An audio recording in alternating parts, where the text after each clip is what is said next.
Hi. These are some photos my daughter took in her junior year abroad in India. This is Varanasi, the oldest continuously inhabited city in the world. Down here you can see people still bathing in the Ganges like they have for eons. Up here there's some fishing boats, or boats that will ferry you across the river. And here's stained glass window. So clearly something has happened over the eons in Varanasi, because it's unlikely these boats existed eons and eons ago. We're going to look at a flip now. In this flip, you see a picture taken at, two pictures actually, taken at Plymouth Plantation. The first one is of dugout canoes. Now, it's not easy to make a dugout canoe. If you'll bring the thing back to the video here, you'll see that you have to bend over and take a stone axe, and you're going like this, and it's really hard work. So after a while, you want to be able to do this easier. And somewhere along the line, somebody came up with a good idea. They said, if we pour some coals down in the cracks of the wood as it dries, then we can burn out the inside, and that's what you're seeing there. Product and process innovation. Product innovation, as the flip, let's go back to the flip. As the flip shows, product innovation occurs when you're developing the bundle of features and functionalities, the user interfaces that will constitute the technology. Process innovation is different. Process innovation only really occurs after the technology has been defined. In process innovation, what we get is removal of steps, better resource use, more certainty of outcomes, things like that.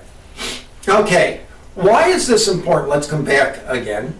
Why is this important? Because it helps us understand what it means to put together the puzzle behind bringing a technology to market. And if we can't put this puzzle together, we really can't do a deal. So this session is about emphasizing and taking a look back at what we've discussed so far so we can go forward. What's it mean to put the puzzle together? Well, think about a dynamically changing jigsaw puzzle. Pretty hard to put one of those together. And one of the problems is the piece we have is a middle piece, not even an end piece. This piece is the technology.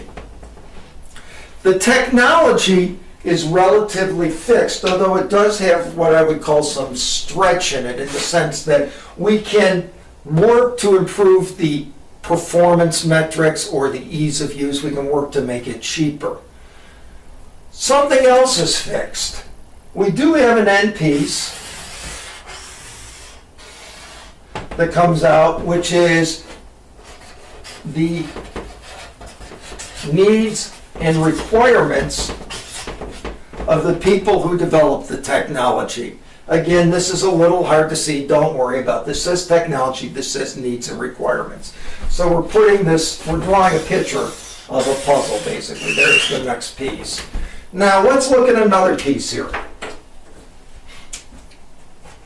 If we have needs and requirements of the developer, there's also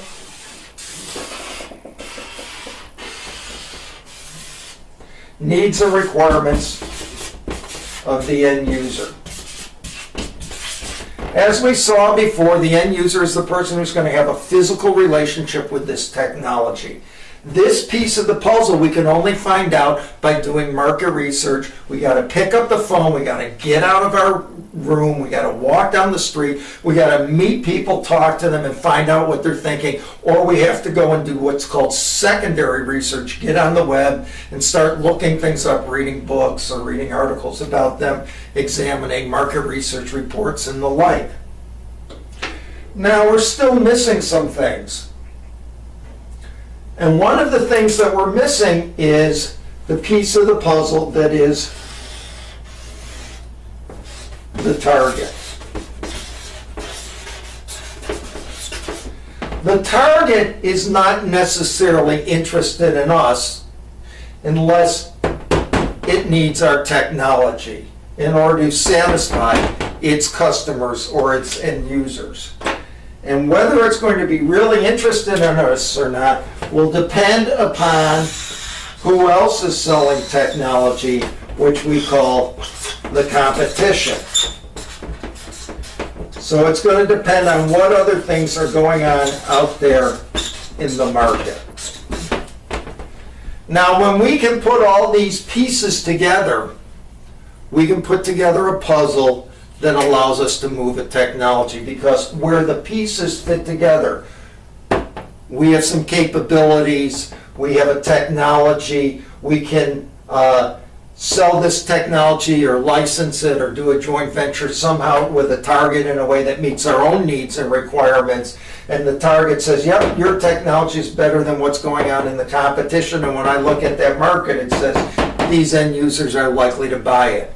That's the context within which we're going to do the deal. So we need to put together this puzzle in order to understand how to do the deal. We're going to talk a little bit more in the next session, in the next few sessions, about deal vehicles, so we have some framework. But we will come back and talk about market research and how you put this puzzle together. So with that introduction, I'll see you in a few minutes.